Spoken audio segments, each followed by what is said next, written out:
اللہ کے لیے کرتے ہیں. اور ہمیں اجر کس سے چاہیے؟ اللہ سے. تو اگر ہمیں رسپانس اچھا نہ ملے اپنے پارٹنر سے، پھر بھی پرابلم ہو تو چھوڑ دیں، معاف کر دیں. ہمارا کام یہ ہے کہ ہمیں اپنا ایفرٹ پورا کرنا ہے اور اپنا اجر اللہ سے مانگنا ہے. اگر یہاں والی ستائے گی تو وانسی مل جائے گی، اور اگر یہاں والا ستائے گا تو اللہ اس سے اچھا کوئی جوڑ دے دے گا. ہمیں ایک کوشچن کہ اگر دونوں اچھے چلیں تو جنت میں وہی انشاءاللہ لیکن وہ یہاں جیسی بیوی نہیں ہوگی، وہ یہاں جیسا شوہر نہیں ہوگا. وہ بالکل ہی اللہ کی طرف سے آپ دیکھیں گے بالکل ایسا ہوگا جہاں یہ ساری باتیں نہیں ہوں نیو اینڈ امپروو بالکل پروگرام ہو کے آئے گا. اینٹی وائرس سب ڈلے ہوئے ہوں گے، سب بگس نکلے ہوئے ہوں گے. کیونکہ پھر آزمائش نہیں ہونی نا، آزمائش تو دنیا میں یہی ٹیسٹ آف پیشنس ہے. مردوں کو تو کہتے ہیں نا حوروں کا ہے کہ حوریں ملے گی، تو بیویوں کو کیا ملے گا؟ بیویوں کے لیے اللہ تعالیٰ نے چھپا کے رکھا ہوا. کیا مطلب کوئی مولوی صاحب ملے گے یا کیا؟ ان کو انشاءاللہ ان کی ایکسپیکٹیشن سے بہت اچھا ملے گا، بہت اچھا ملے گا. کوئی حدیث آتی ہے نا کہ کسی کان نے نہیں سنا، کسی آنکھ نے نہیں دیکھا، کسی کے دل میں اس کا خیال نہیں ہے، تو ان سے بہت اچھا ملے گا. لیکن علماء کہتے ہیں شرم و حیا کی وجہ سے اللہ تعالیٰ نے چیزوں کو چھپا کے رکھا. اور یہی ہمارے دین کی جو ہے شرم جو ہے نا بنیاد ہے. حدیث ہے نا کہ جس نے کی شرم کہیں پہ جو چاہے وہ کر لے. اس لیے ہم دیکھتے ہیں کہ جب انسان شرم و حیا سے بے نیاز ہو جاتا ہے، اس کو اپنے سے زیادہ دوسروں کو، اپنے شوہر سے زیادہ دوسروں کو دکھانے کی فکر ہوتی ہے. یعنی گھر کے اندر عورت کے لیے، گھر کے اندر عورت جو ہے عجیب حالت میں ہوتی ہے. عام جو معمول ہے، بال بھی خراب ہیں، کپڑے بھی اچھے نہیں ہیں، عجیب معاملہ ہو رہا ہوتا ہے. لیکن باہر جاتی ہے تو اتنا تیار ہو کے جاتی ہے کہ ابھی شاید وہ ایک بار کہتا ہے وہ میری بیوی ہو، وہی ہو. تو پھر وہ ظاہری بات ہے اگر آپ اپنے شوہر کے لیے تیار ہو، سبحان اللہ، یہی خوبصورتی ہے، یہی اثر ہے. لیکن باہر والوں کے لیے جب تیار ہو تو پھر شرم حیا کا جنازہ نکل گیا. میرا سوال کی جاتا ہے، بس میں آپ کو ایک دے رہا ہوں. ایک چیز اور بتا دوں، دو چیزیں اور ہیں جو بہت اہم ہیں. ایک تو یہ کہ ہمارے یہاں ایک ٹرم مشہور ہے جوڑوں کا غلام. اور جوڑوں کا غلام ہمارے یہاں عام طور پر اس کو کہا جاتا ہے کہ جو گھر میں اپنی بیوی کے ساتھ مل کے کام کرتا ہے، جو گھر میں اپنی بیوی کے ساتھ مل کے گھر کی صفائی بھی کر لیتا ہے، جو برتن بھی دھو لیتا ہے، جو اپنے بچوں کو بھی تیار کرا دیتا ہے، ان کا ڈائپر بھی بدل دیتا ہے، ان کو کھانا بھی کھلا دیتا ہے، اس کو بھی ہم جوڑوں کا غلام کہتے ہیں. جبکہ اللہ کے رسول صلی اللہ علیہ وسلم کے بارے میں عائشہ فرماتی ہیں کہ جب وہ گھر میں ہوتے ہیں تو بالکل ایسے ہوتے ہیں کہ ہر کام ہمارے ساتھ مل کے کرتے، گھر کی صفائی بھی کرتے، وہ آٹا بھی گوندھ دیتے اور سارے معاملات کرتے. تو اگر ہم ایسے کوئی کام کر رہے ہیں تو یہ ہم اپنے رسول کی سنت پہ عمل کر رہے ہیں. کبھی نہ سوچیے گا میرا کام نہیں. میں آپ کے سامنے رکھا کہ اللہ کے رسول صلی اللہ علیہ وسلم کے سامنے کتنے بڑے بڑے چیلنجز تھے، ہم تو سوچ بھی نہیں سکتے. جو آزمائشیں ان کے اوپر آئیں، جو تکالیف ان کے اوپر آئیں، جو چیلنجز ان کے پاس تھے، ہم تو سوچ بھی نہیں سکتے. اس کے باوجود یہ سارے معاملات، تو ہم سب کو سوچنا چاہیے کہ اپنے گھر کے اندر کس طریقے سے ہم ان معاملات کو لے کے چلیں. ایک اور چیز یہ ساری چیزیں میں نے آپ کے سامنے بہت ساری چیزیں سیرت سے نہیں پیش کی کیونکہ ہمارا کلچر اس چیز کی اجازت نہیں دیتا. اس کو لوگ پتہ نہیں کن معنوں میں لے لیں، ورنہ اگر آپ قرآن سیرت کو پڑھیں تو آپ حیران رہ جائیں گے کہ اللہ کے رسول اور ان کی بیویوں نے علیہ وسلم کے کیا کیا معاملات ہیں ہمارے سامنے رکھے. تو پتہ چل رہا ہے کہ انٹیمیسی کس حد تک تھی ان کی اپنی بیویوں کے ساتھ.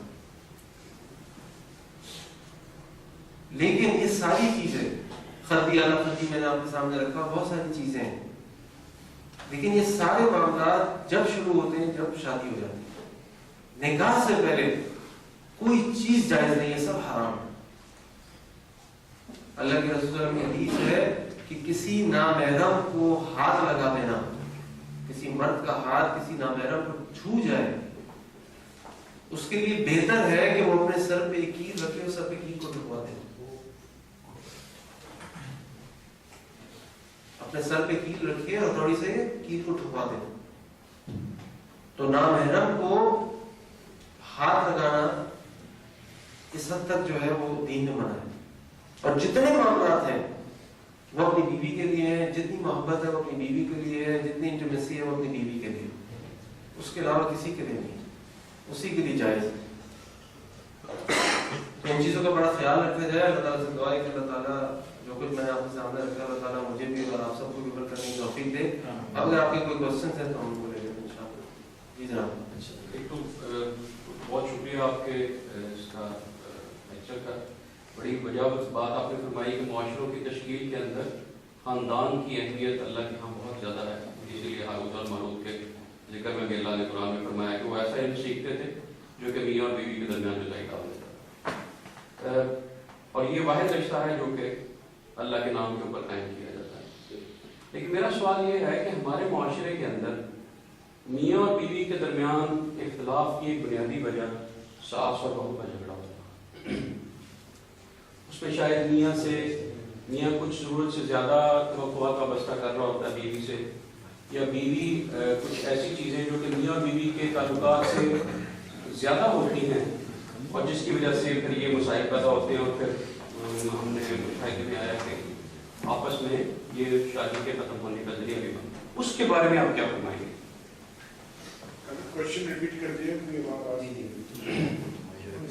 میرا کوشچن یہ ہے کہ ہمارے معاشرے میں میاں اور بیوی کے درمیان اختلاف کی ایک بنیادی وجہ ساس اور بہو کا جھگڑا ہوتا ہے,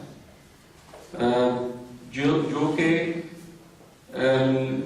خامد شاید اپنی ذات سے زیادہ توقعات بیوی سے وابستہ کرتا ہے جو کہ اس کے والدین کے متعلق ہوتی ہیں, یا والدین بہو سے ایسی توقعات وابستہ کرتے ہیں جو کہ وہ شاید اپنی اولاد سے بھی اس کی توقع نہ کر رہے ہوں, جس کی وجہ سے یہ ایک وجہ نزاع بنتا ہے.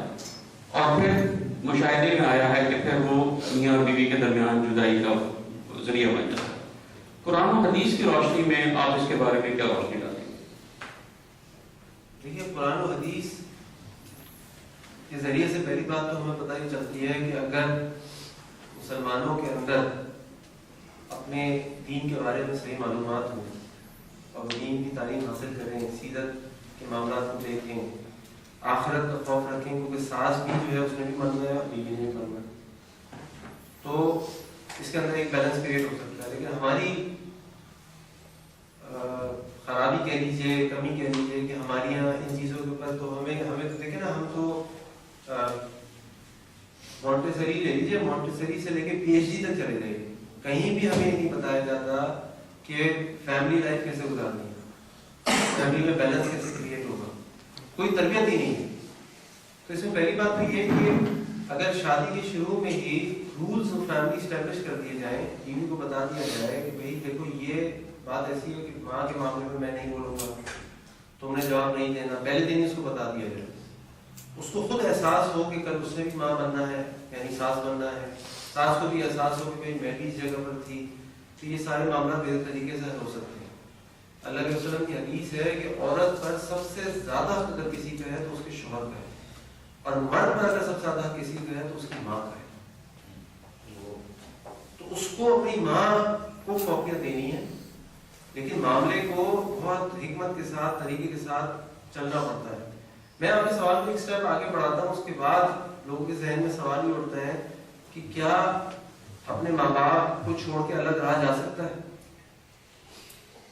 سوال آتا ہے. جی بالکل رہا جا سکتا ہے. شریعت کہیں بھی ہمیں اس بات کے اوپر پابند نہیں کرتی کہ آپ نے ماں باپ کے ساتھ ہی رہنا ہے. آپ الگ رہ سکتے ہیں, سچویشن خراب ہو رہی ہے, الگ ہو گئے. اللہ کے نبی صلی اللہ علیہ وسلم علی رضی اللہ عنہ کے کفیل تھے, ان کے گارجین تھے, ان کا خیال کرتے تھے, لیکن جب شادی ہوئی تو اپنے گھر بلا کے نہیں رکھا, ان کو کبھی کسی اور کے گھر میں جا کے رکھا, اور الگ گھر کر دیا, کیونکہ ہر فیملی کی اپنی ویلیوز بننی ہے, اب الگ سسٹم بننا ہے. اگر تو everything is going fine, سبحان اللہ, کوئی ایشو کریٹ ہو رہا ہے تو اس کو حل کرنے کی کوشش کریں, نہیں حل ہو رہا تو آپ, اسلام آپ کو کہیں پابند نہیں کرتا کہ آپ نے ساتھ رہنا ہے یا الگ رہنا ہے. اگر آپ کو ضرورت محسوس ہوتی ہے تو آپ الگ ہو سکتے ہیں, اگر ضرورت محسوس نہیں ہوتی ہے آپ ساتھ رہ سکتے ہیں. لیکن یہ چیزیں تو چلتی رہتی ہیں, اس کی وجہ لیک آف انفارمیشن ہے, لیک آف نالج ہے, لیک آف تربیت ہے. یہ آپ نے